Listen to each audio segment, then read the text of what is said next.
Apareceu?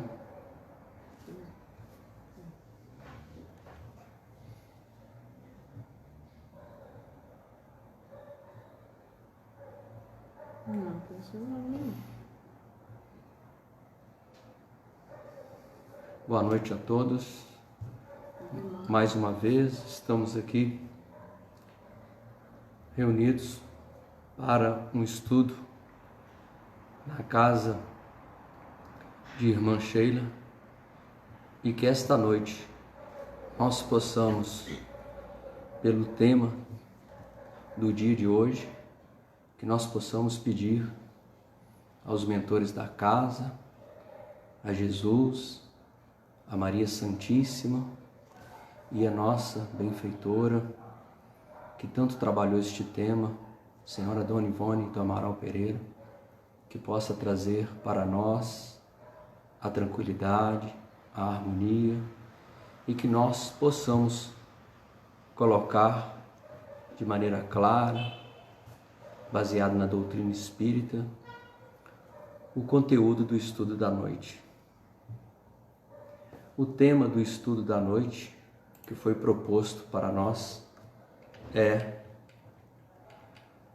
eu escolho viver. Baseado no mês de setembro, principalmente nesta data de hoje, quando a gente faz esta opção, eu escolho viver. Em que nós estamos baseando esta escolha? Nós, espíritas, que temos conhecimento da doutrina, a base fundamental desta afirmação, eu escolho viver, está num dos pressupostos da doutrina espírita e o que Cristo veio trazer para nós. Somos imortais. Não podemos fugir da vida. Então, a imortalidade do espírito, da alma, é que nos garante que eu posso escolher viver. Mas, infelizmente, nem sempre, somente acreditar na imortalidade da alma traz a segurança, traz a serenidade para que nós superemos as nossas dificuldades do dia a dia. Porque acreditar na imortalidade da alma é diferente de viver como um espírito imortal. E nós acreditamos, nós espíritas, acreditamos na imortalidade da alma. Mas nós estamos vivendo como um ser imortal? Quais são as nossas posturas diante dos nossos desafios?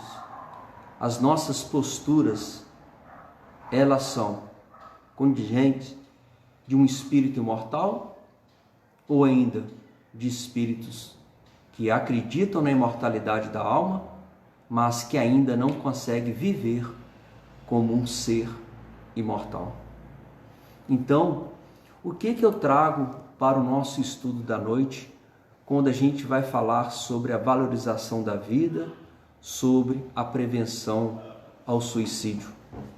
Não vou trazer aqui estatísticas, não vou tratar de doenças, que a psiquiatria cuida, que a psicologia também trata. Não é este o objetivo do nosso estudo da noite, mas iremos tratar daquilo que o Espiritismo pode ter como preventivo ao suicídio. Porque se nós olharmos detalhadamente na doutrina espírita, na codificação kardeciana, nós vamos encontrar diversos argumentos para que nós levemos a nossa vida ao bom termo até a necessidade do desencarne. O Espiritismo como preventivo ao suicídio, Kardec traz para nós, no livro O que é Espiritismo, a seguinte colocação para a nossa reflexão do estudo. O verdadeiro espírita vê as coisas deste mundo de um ponto de vista tão elevado que as tribulações não são para ele senão os incidentes desagradáveis de uma viagem. Então, nós já, nessa primeira frase desta colocação de Kardec, já entendemos que o nosso olhar, os espíritas, têm um olhar um pouco diferenciado. Não porque é questão de qualidade, de ser melhor ou não. É porque a doutrina espírita, ela traz para nós, seus prosélitos, conteúdos que nos garantem que a vida não termina no túmulo, que existe uma vida maior. E esse período que nós estamos vivendo aqui hoje, neste momento, do nascimento até este momento, é apenas um estágio dentro de um processo maior de imortalidade desta alma. Então nós vamos continuar. O que em outro produziria uma emoção violenta, o afeta levemente. Mas nós abordaremos mais à frente, mas não é isso geralmente que nós estamos presenciando. Ele sabe, aliás, que os sofrimentos da vida são provas que servem para o seu adiantamento. Se as suportas sem reclamar, porque será recompensado de acordo com a coragem com a qual estiver suportado. Suas convicções lhe dão, pois, uma resignação que o preserva do desespero e, por conseguinte, de uma causa permanente de loucura e de suicídio. O que o Kardec traz para nós como fundamento desta doutrina espírita? Kardec traz para nós que, se bem entendido o Espiritismo, mas bem entendido, ele é um grande preventivo, é um antídoto para a loucura e para o suicídio. Por quê? Porque ele traz leis que antigamente nós não tínhamos a explicação desse intercâmbio com os espíritos desencarnados. Antigamente, muitos pensavam que a vida terminava no túmulo, principalmente os materialistas, que acham que tudo termina com a morte, que vive de forma excessiva, abusiva, todos os prazeres, todas as concepções, e quando perde as suas bases materialistas, não tem condições de se sustentar, levando a cabo a sua vida. Mas, continuando, agora no Evangelho segundo o Espiritismo, no capítulo 4, Suicídio e Loucura, no item 14, Kardec traz para nós: encarar a vida terrena com calma, resignação e fé no futuro dá ao espírito uma serenidade que é a melhor defesa contra a loucura e o suicídio. Importante palavra que o Kardec coloca: fé no futuro. O que aquele que não tem esperança, que não compreende a vida no plano espiritual, pensando que a vida acaba com a morte do corpo físico, ele não acredita no futuro. E nós que estudamos, que procuramos vivenciar essa doutrina, o Evangelho de Cristo, porque nós vamos ver mais à frente que o Cristo já falava, que o reino dele não era aqui na terra. Então nós vamos observar que quando nós mantemos a fé no futuro, compreendemos que as aflições que nós vivemos, os desafios que nós vivemos no momento atual, ele passará, ele será superado de alguma forma, que as dores, as doenças, na sua grande concepção é um grande processo pedagógico que nós passamos para alcançar um amadurecimento espiritual, um processo evolutivo. Então nós entendemos aqui que o Espiritismo, ele traz esta concepção de futuro, fé no futuro. Hoje está ruim, amanhã pode estar melhor. E nós vamos ver também no Evangelho segundo o Espiritismo, no capítulo 6, o Cristo Consolador, no item 5, é colocado: espíritas, amem-se, eis o primeiro ensinamento. Instruam-se, eis o segundo. Todas as verdades se encontram no cristianismo. Os erros que nele encontramos são de origem humana.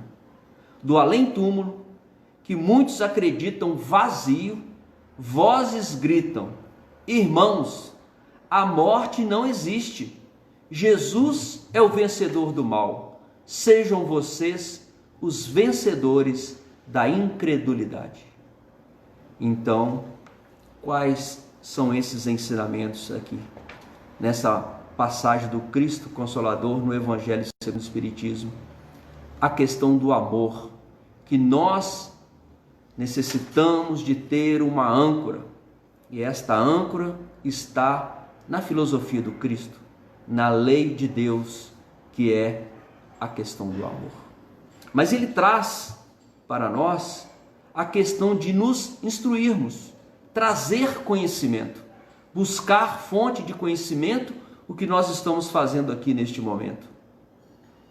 Mas somente a instrução, a informação não é promotora de transformação. Há a necessidade daquele educando, daquele espírito que está aqui, na sua caminhada, promover a transformação com esta instrução, com esta informação. E interessante aqui que ele diz que as vozes do além-túmulo gritam: irmãos, a morte não existe. Porque se eles estão comunicando conosco, é porque a morte não existe. Que o corpo físico, sim, se deteriorou, matéria, mas o ser inteligente da criação de Deus, ele continua a sua peregrinação. Então, nós, buscando esta introdução na codificação kardeciana, nós trazemos dentro desse conceito que o Espiritismo, sim, bem interpretado, bem assimilado, bem vivido, como diz Allan Kardec e os Espíritos, é um preventivo ao suicídio, porque ele traz esperança para todos nós. E uma coisa que é importante, no livro Boa Nova, de Chico Xavier e Humberto de Campos, logo na introdução, que é o capítulo Na Escola do Evangelho, Humberto de Campos, ele finaliza esta introdução com uma frase que nós, espíritas, devemos ter na cabeceira da nossa cama. Ele diz: é que existem espíritos esclarecidos e espíritos evangelizados. E eu, agora, peço a Deus que abençoe a minha esperança de pertencer ao número destes últimos, ou seja, de espírito evangelizados. Porque não basta apenas termos o conhecimento da filosofia do Cristo, dos seus ensinamentos, conhecimento das leis divinas, mas se nós não utilizarmos estas leis, esses conhecimentos, para evangelizar os nossos corações, ou seja, ser um espírito evangelizado, ser um espírito que introspectou todo o conteúdo, assimilou e passou a vivenciar. Porque não adianta a gente vencer o primeiro nível da ignorância, que é só o conhecimento, que é só o saber. A gente precisa vivenciar, precisa sentir esse conhecimento para que nós possamos vivenciá-lo no dia a dia, na prática, porque toda teoria necessita de uma prática para a sua consolidação. Então, nós precisamos muito mais do que esclarecimento.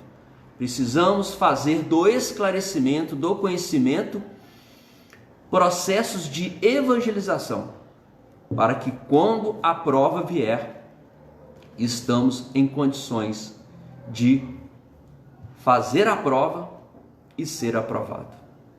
Nós, se olharmos esta frase de Humberto de Campos, quando ele fala, não basta ser apenas espíritos esclarecidos. Se nós voltarmos no início do cristianismo, quando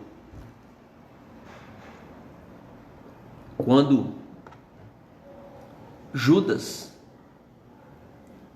próximo a Jesus, como seu apóstolo, vivendo aquele conhecimento, aquela instrução, via Jesus da teoria à prática, e por algum motivo, e por alguma razão, não conseguiu evangelizar o seu coração.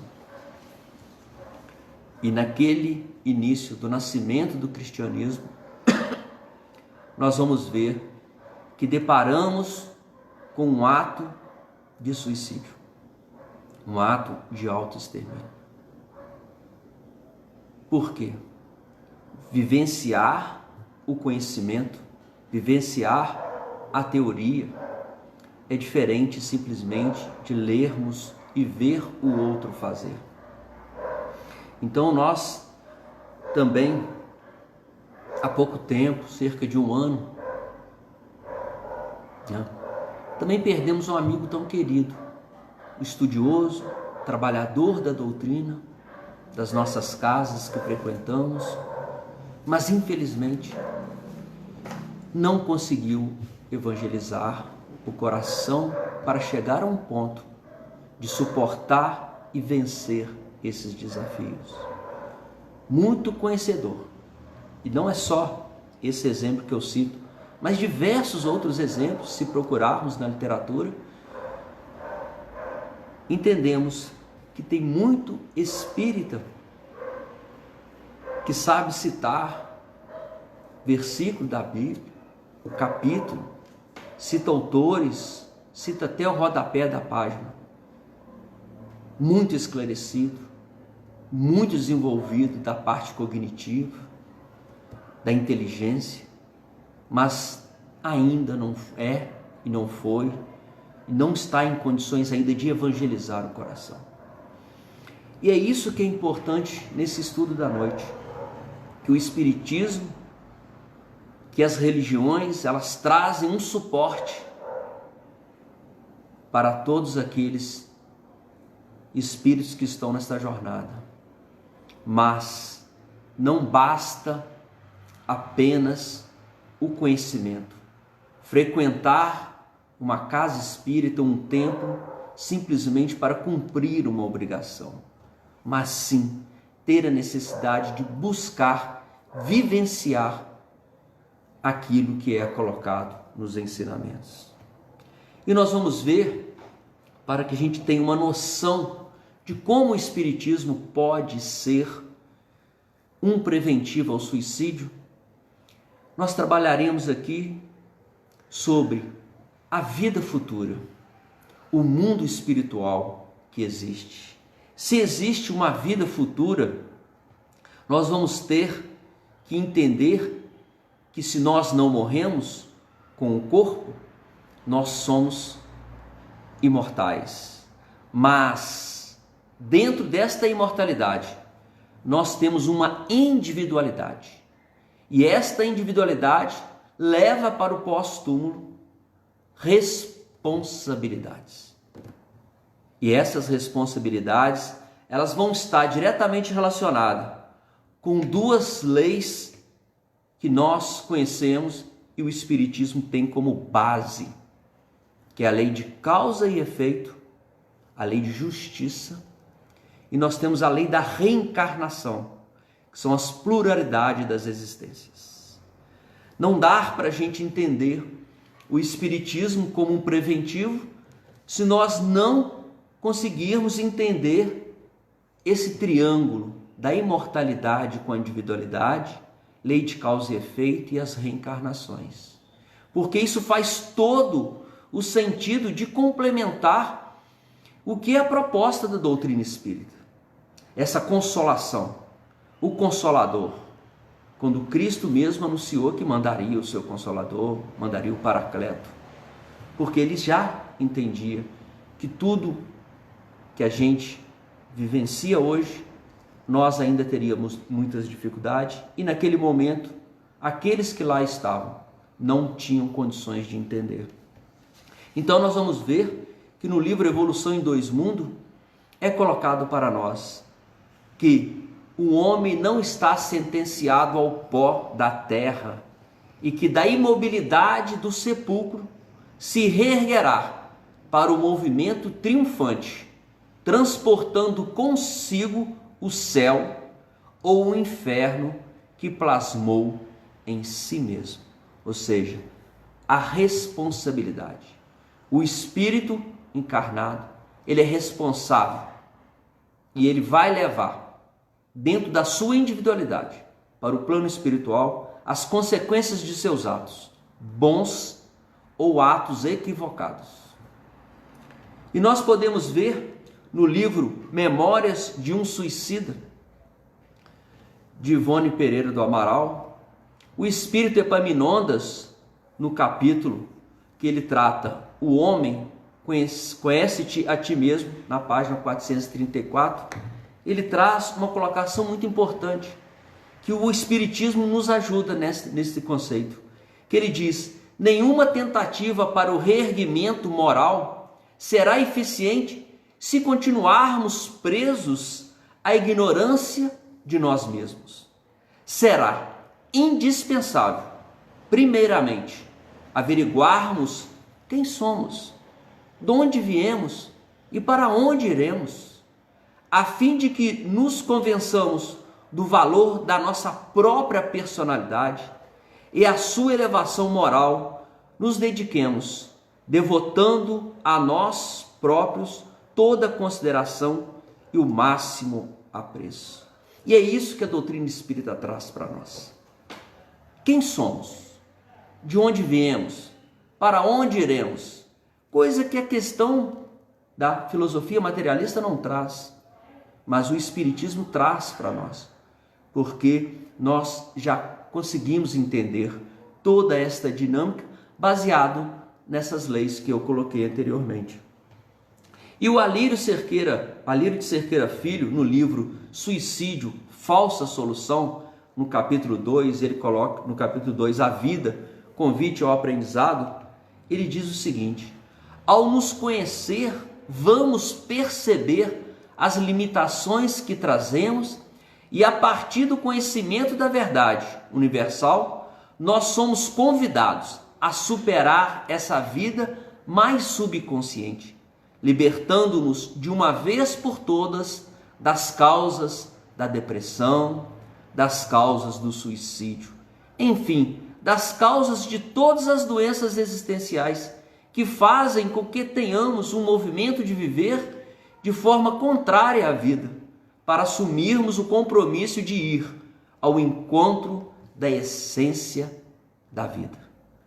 Então, essa questão de nos conhecermos, ela é fundamental para que nós possamos compreender todo este processo, todas as leis que regem o universo, que regem as relações entre nós encarnados, entre nós e os espíritos desencarnados, as leis divinas. Então, se a gente buscar no livro Introdução ao Estudo Reflexivo da Doutrina Espírita, da Federação Espírita do Mato Grosso, nós vamos ver que trata-se logo da primeira questão do Espírito Epaminondas. Quem sou eu? Alguém já parou para pensar? Quem sou eu? De onde eu vim? Por que eu estou aqui? Qual é o meu papel? Que a gente precisa de entender essas questões existenciais para que nós possamos direcionar as nossas ações, os nossos afetos, os nossos amores. Então, quem sou eu? Nós vamos ver que é colocado o seguinte: sou um espírito, ser inteligente da criação, filho de Deus, convidado pelo Criador a evoluir até me humanizar completamente, para, a partir daí, começar a trabalhar pela evolução até a minha angelitude. Então, eles trazem para nós, nesta bibliografia, sou um espírito, um ser inteligente da criação, filho de Deus. Quando ele fala que é criado por Deus e convidado a humanizar e depois chegar à angelitude, é porque nós estamos num processo de caminhada evolutiva. Passamos como um princípio inteligente, que aqui no livro ele trata como um espírito com a letra E minúscula, durante muitos e muitos anos, evoluiu passando pelos reinos minerais, vegetais e animais, e se individualizou, tornando-se um espírito com E maiúsculo, alcançando a humanidade. Então a nossa jornada, a nossa caminhada, não é desta encarnação. Nós, como um ser inteligente, um princípio inteligente criado por Deus, que ninguém sabe como que se processa isso, mas estamos num processo de evolução, do átomo à angelitude, passando pelos reinos minerais, vegetais, animais, chegando hoje como ser que raciocina, que tem livre-arbítrio, que promove a cada dia o seu processo evolutivo.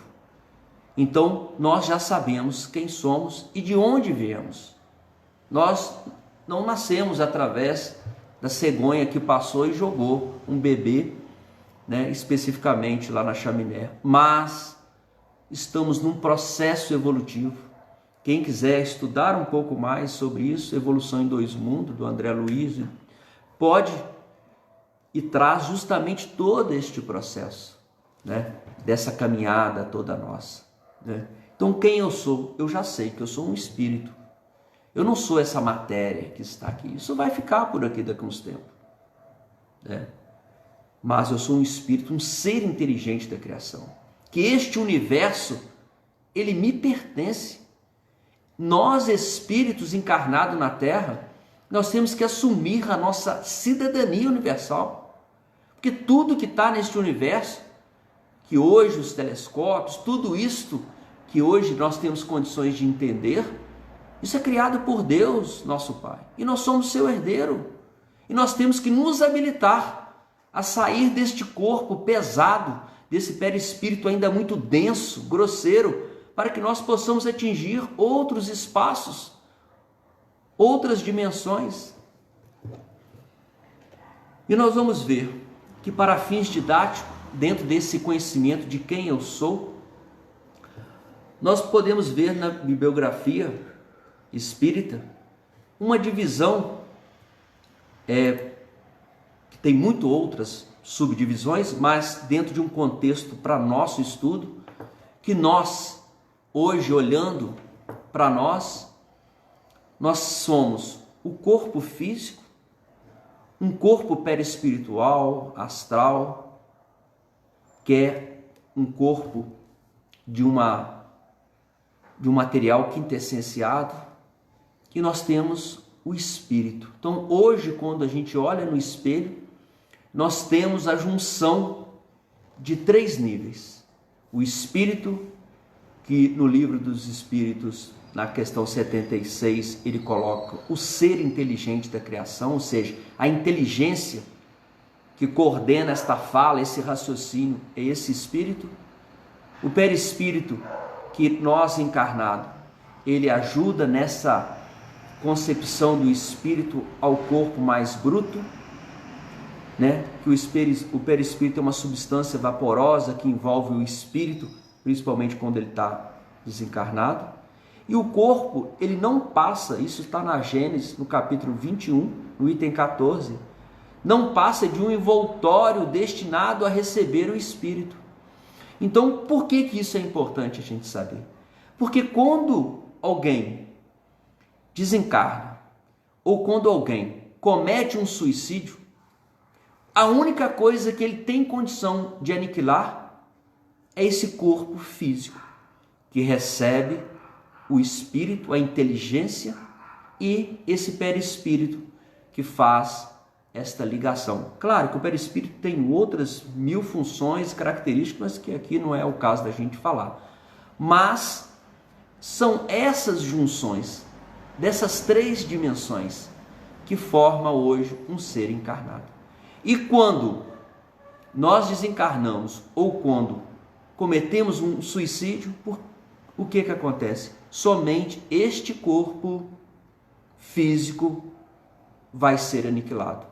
A inteligência e esse perispírito que sofre danificações, impressões, principalmente pelo ato, pela forma que é causado o suicídio, ele é manchado, ele é danificado e o espírito depois tem que trabalhar para que possa recuperar todo esse perispírito, além das questões morais, emocionais que levamos para o além-túmulo. Então, se nós vermos lá Memórias de um Suicida, na página 121, o que eles dizem a respeito de que é esse ser aqui. Vivendo na Terra, esse ser inteligente, que deverá evolver pela eternidade, evoluir, denomina-se homem, sendo, portanto, o homem um espírito encarcerado num corpo de carne ou encarnado. Ou seja, então, nós, o homem, o espírito, né? Nós estamos encarcerados num corpo de carne ou encarnado. E uma vez, num processo natural, terminando esse fluido vital, ele se desenlaça e segue seu destino e o corpo, a matéria, é reprocessada. Mas, quando acontece um ato de suicídio, de autoextermínio, mesmo processo acontece em parte do corpo físico ser danificado, não ter mais condições de manter encarcerado este espírito, e esse espírito vai sofrer as suas consequências. Então é importante a gente ter essa noção dessas 3 dimensões para entender que o suicídio, ele não acaba com a vida. Ele acaba apenas com o corpo físico. E o espírito muda de dimensão, mas ainda fica preso. Que no livro Memórias de um Suicida a gente vê que é um morto-vivo e um vivo-morto, porque ainda mantém esse fluido vital muito presente e o que o prende muitas vezes na concepção ainda neste corpo, e aonde a gente percebe diversos sofrimentos. Mas vamos ver então o que Jesus falou sobre a vida futura. No Evangelho de João, no capítulo 18, 36, diante de Pilatos, Jesus fala: meu reino não é deste mundo. Quando ele coloca esta questão, que meu reino não é deste mundo, nós vamos ver no Evangelho segundo o Espiritismo, capítulo 2, no item 3, a seguinte esclarecimento. Moisés não poderia dizer mais a um povo pastor, sem cultura e interessado somente nas coisas deste mundo. Mais tarde, Jesus veio ensinar que existe um outro mundo, onde a justiça de Deus segue o seu curso e onde os bons, que procuram seguir seus mandamentos, encontram sua recompensa. Esse outro mundo é o mundo espiritual, para onde Jesus retorna após deixar a terra. Então Jesus não é o Espiritismo que está falando disso. O Espiritismo vem explicar, mas Jesus já falava da vida futura. E nós vamos ver na imortalidade da alma, no Livro dos Espíritos, na questão 149, que sucede à alma no instante da morte? Volta a ser espírito, isto é, volve ao mundo dos espíritos, donde se apartara momentaneamente, ou seja, para vir fazer este estágio, esse processo evolutivo dentro de uma visão maior da imortalidade. Na questão 150, Kardec pergunta: a alma, após a morte, conserva a sua individualidade? A resposta dos espíritos: sim, jamais a perde. Que seria ela, se não a conservasse? Ou seja, se nós não tivéssemos uma individualidade, nós não levaríamos para o pós-túmulo as nossas responsabilidades, nos perderíamos no todo. Então, por que ser resignado? Por que fazer o bem, se aquele que faz o mal depois vai sumir e se perder no todo? Aqui não. Os espíritos trazem para nós essa questão da responsabilidade. E na questão 83 do Livro dos Espíritos, Kardec coloca: os espíritos têm fim? E depois ele uma pergunta grande e eu diminuí. É difícil de conceber que uma coisa que teve começo possa não ter fim. Claro, tivemos começo pela criação de Deus, tivemos um início, né? Mas a resposta dos espíritos: há muitas coisas que não compreendeis, porque tendes limitada a inteligência. Isso, porém, não é razão para que os repelais. O filho não compreende tudo o que o seu pai é compreensível, nem o ignorante tudo o que o sábio aprende. Dizemos que a existência dos espíritos não tem fim. É tudo o que podemos por agora dizer. Então a gente entende a questão da imortalidade da alma nessas concepções dessas perguntas que Kardec coloca. Sobre a lei de causa e efeito, sobre a lei de justiça, no Evangelho de Mateus, no capítulo 16, 27, Jesus diz: a cada um segundo as suas obras. O que ele quis dizer com isso? Ele quis dizer a questão da justiça divina. Você colherá aquilo que você plantar. Então, para trazer uma explicação, vamos buscar no livro O Problema do Ser, do Destino e da Dor, a Lei dos Destinos, de Leon Denis. Ele diz: em todo pensamento, em toda obra há ação e reação, e esta é sempre proporcional em intensidade à ação realizada. Por isso podemos dizer: o ser colhe exatamente o que semeou.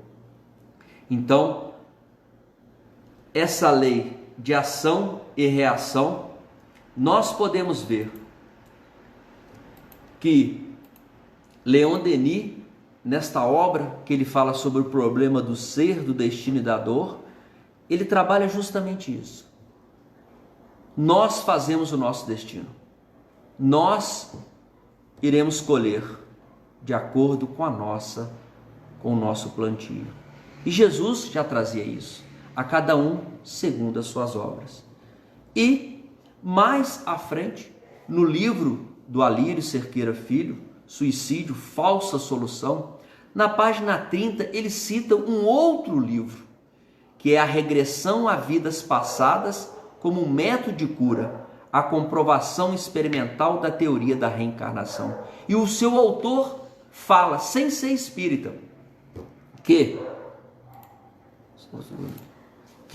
é compreensível que muitos não gostem de ouvir falar em reencarnação, pois esta atribui ao indivíduo uma responsabilidade pelo antes e pelo depois, podendo mudar sensivelmente os matizes do seu agora. Isto representa um choque para os que pensam que o suicídio é a última e melhor solução para resolver os seus problemas. Não é espírita este estudioso que trabalha com regressão de vidas passadas. E ele coloca justamente isso, essa questão da responsabilidade. pelos nossos atos.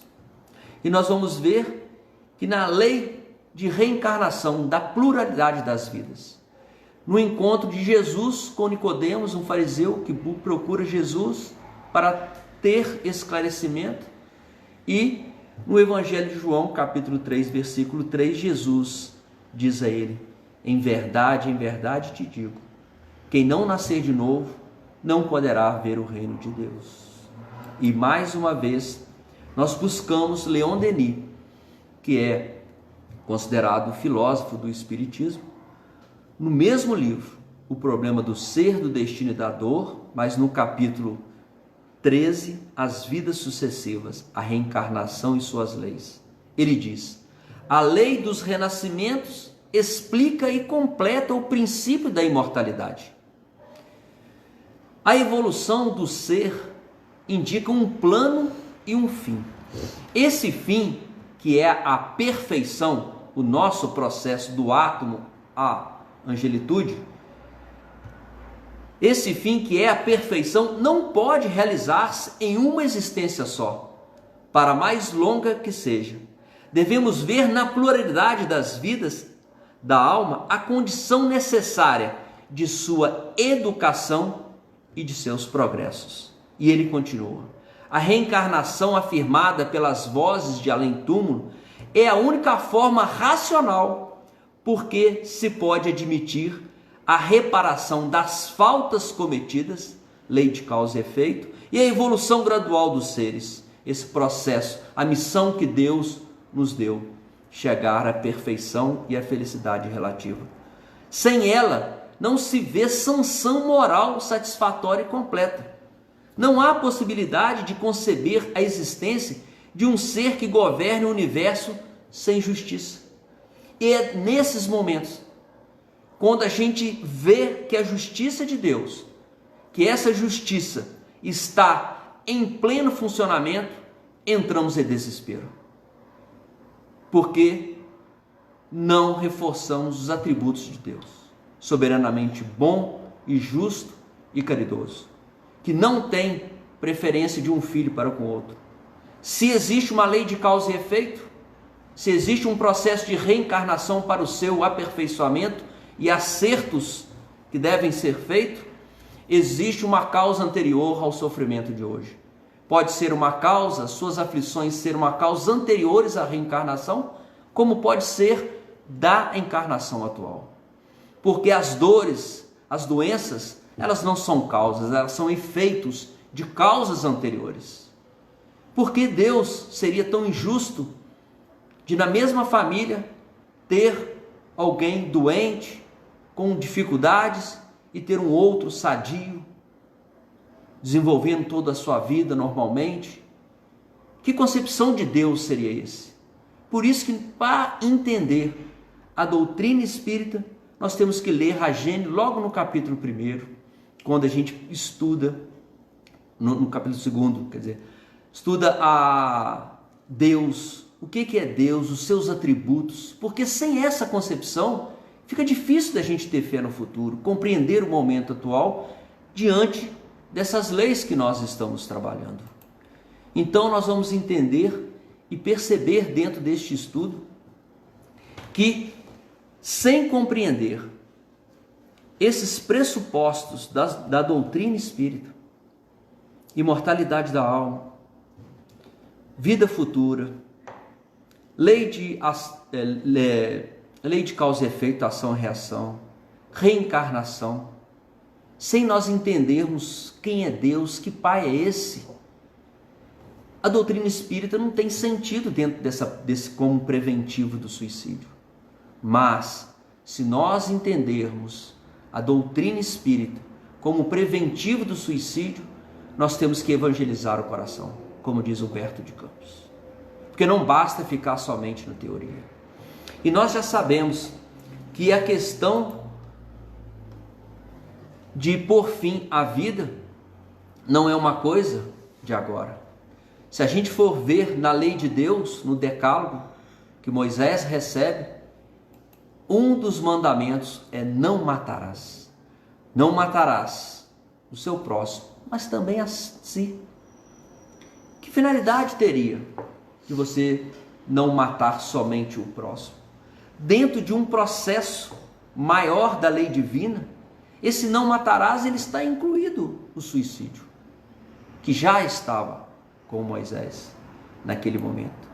E nós vamos ver que Jesus também fala que ele veio para que nós pudéssemos ter vida, mas vida em abundância. Ou seja, Jesus traz a vida, ele nos reforça a necessidade de vivermos e vivermos em abundância, em processo de evolução. E nós vamos ver no livro dos Espíritos, na questão 944, Kardec pergunta: o homem tem o direito de dispor da sua própria vida? Ou seja, Kardec foi direto nessa questão do suicídio. E o que os Espíritos nos dizem? Não, somente Deus tem este direito. O suicídio voluntário é uma transgressão da lei divina. Então todo suicida, ele é um clandestino no plano espiritual, porque ele chega antes da hora. E como ele chega antes da hora, ele fica perdido. Ele não consegue se conectar aos seus familiares, aos mentores, aos espíritos que estão procurando ajudá-lo. Porque o processo, o padrão vibratório, as condições que ele entra no mundo espiritual são diversamente complicadas de um desencarne natural. Um desencarne natural programado, ele é um desencarne que está dentro da lei da vida, da lei da reencarnação. Então, quando um espírito suicida, ele é um clandestino no plano espiritual, no bom sentido, né? Ele não deveria estar ali naquele momento. Ele queimou etapa. Então a gente entende que a questão do suicídio já é condenada há muito e muito tempo, que a gente pode observar, né, no decálogo que Moisés trouxe ao povo judeu. E nós vamos ver na questão 957 do Livro dos Espíritos, Kardec pergunta: quais, em geral, com relação ao estado do espírito, as consequências do suicídio? E os espíritos são incisivos, colocam da seguinte forma: muito diversas são as consequências do suicídio. Uma coisa que é importante que nós temos que entender, que as leis divinas, elas trabalham especificamente por princípios e não com regra. Ah, fulano de tal suicidou, vai fazer isso. Não existe esta regra. E nós vamos ver por quê. Não apenas determinadas, e em todos os casos, correspondem sempre às causas que o produziram. Então, não existe regra geral. Mas existe uma coisa que nós já estamos falando desde o início do nosso estudo da noite. Há, porém, uma consequência a que o suicida não pode escapar. É o desapontamento. Mas por que ele fica desapontado? Porque ele não morre. Ele é imortal.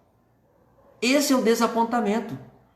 Porque quando em sofrimento, o suicida coloca fim à sua vida, pensando que vai se livrar dos problemas que ele vivia aqui encarnado. Além de todos os seus problemas emocionais, de sentimentos que ele vivia, ele leva consigo e ainda leva um perispírito danificado, com problemas, que vai gerar um processo de ligação ainda com a matéria. E o seu sofrimento vai aumentar. E além de infringir uma lei divina. E ele continua: mas a sorte não é a mesma para todos. Depende das circunstâncias. Alguns expiam a falta imediatamente, outros em nova existência, que será pior do que aquela cujo curso interromperam. ou seja, lei de causa e efeito e reencarnação. Se você cometeu uma infração, terá que voltar para reorganizar, reajustar essa infração. E é por isso que a gente tem que entender esta dinâmica, porque senão a gente acha que coloca fim aos problemas e não coloca. E no livro do Richard Simonetti, Suicídio, Tudo que Você Precisa Saber, na primeira pergunta, que é um livro de perguntas e respostas, ele coloca: qual a primeira consequência do suicídio? E ele é taxativo. A terrível constatação: o suicida não alcançou o seu intento, não morreu, não foi deletado da vida.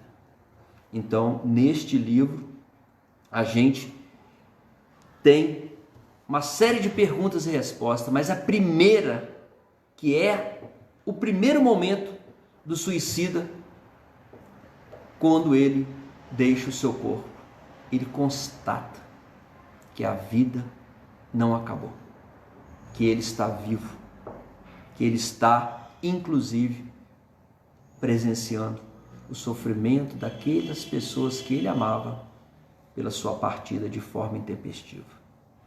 Então, entender que existe um processo de imortalidade da alma, responsabilidade, individualidade, lei de causa e efeito, que você vai assumir as suas responsabilidades no plano espiritual e vai voltar novamente num processo de reencarnação, que você tem que fazer um reajuste e você tem que continuar a sua marcha dentro do processo evolutivo.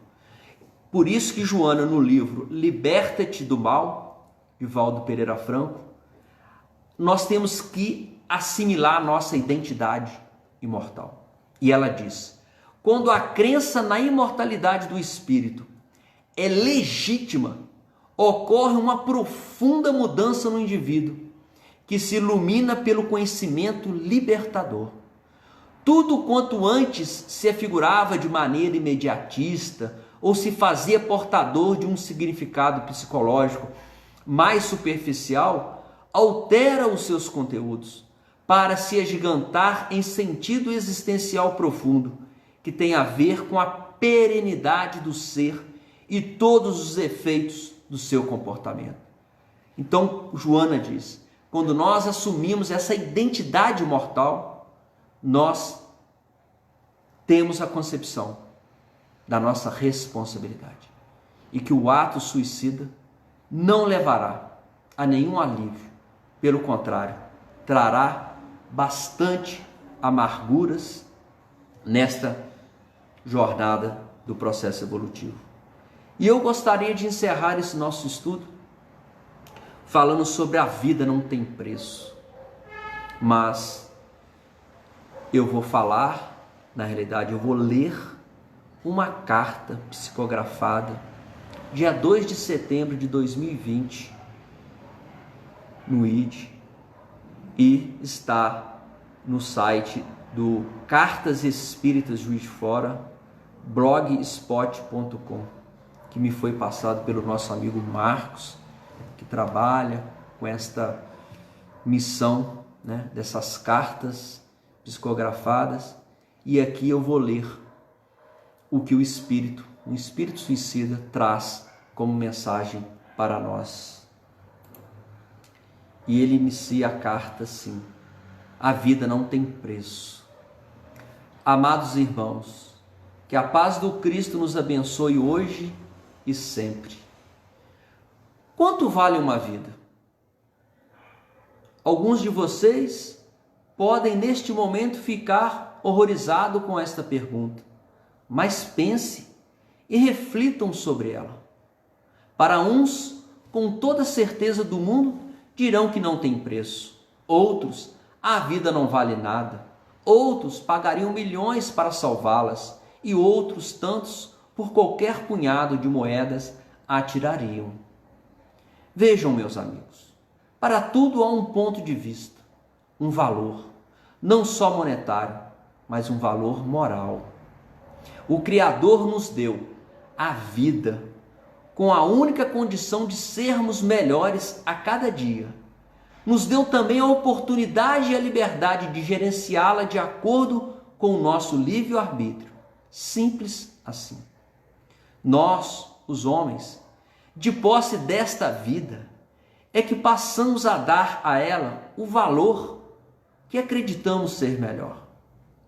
Quando a criatura decide ir de encontro ao Criador, neste momento é que esses ditos valores entram em cena e dão início a derrocadas e mergulham em profundos abismos de sofrimento e dor. Quando deixamos de nos amar, quando insatisfeitos nos rebelamos contra Deus e deixamos de viver, neste momento estamos pagando um altíssimo valor a esta vida que nos foi dada. Sim, um valor que muitas das vezes a criatura não tem ciência do montante ali amealhado. Os atos extremos de atentados a vidas são ações as quais requerem de seus praticantes duras reparações, pois não afetam somente o corpo físico que ali encontra-se inerte, afeta antes de tudo o corpo espiritual, o qual precisará passar por dolorosos processos retificadores. Não obstante, o mesmo acontece com nossos irmãos que, cegos pelo ódio, pela ambição, pela cobiça, tomam o lugar do Criador e tiram a vida de seus irmãos. Como se fossem detentores deste direito, cobram com o sangue alheio o que receberam em falsos valores materiais. Posso lhes afirmar, a vida não tem preço, afinal ela nos foi dada, e ninguém, nem mesmo nós, temos o direito de ceifá-la ou interrompê-la. Se hoje temos a vida, qualquer que seja ela, aceitemo-la com resiliência e fé. É ela que nos guiará para momentos e tempos mais felizes. Rebelar-se contra Deus e contra os seus mandamentos jamais será a solução. Por isso, meus queridos amigos, deem às suas vidas o valor que ela merece. Este é o momento tão esperado por cada um de nós. Imploramos por esta oportunidade. E se hoje estais aqui encarnado, é porque fomos agraciados por essa redentora graça. Não desperdicei este momento. Use-o para crescer, para superar, para plantar um novo tempo. E verão que a resignação desta vida lhe trará alegrias nas vidas futuras. Jesus nos ama infinitamente, e se o vosso fardo hoje pesa, ore a Ele, que jamais os deixará desamparados. Um amigo. Psicografia recebida em 2 de setembro de 2020, médio Luciano.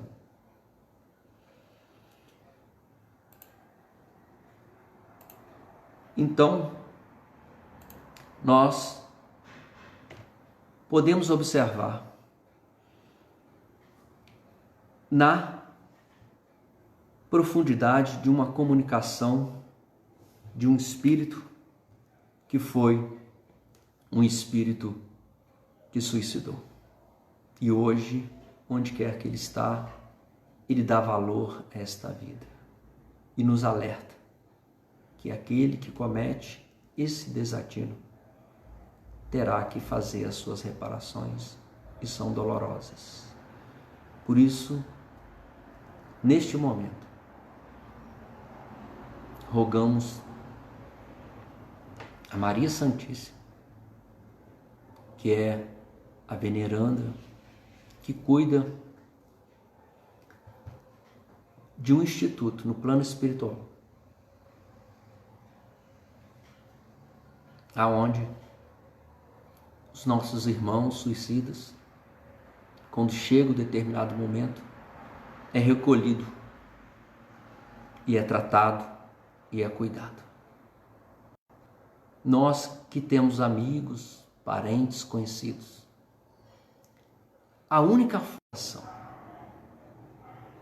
E no livro Memórias de um Suicida, Camilo nos narra que toda oração que é feita de coração, ela ultrapassa as barreiras mais grossas da psicosfera e chega àquele espírito suicida que está em recuperação no Hospital Maria de Nazaré.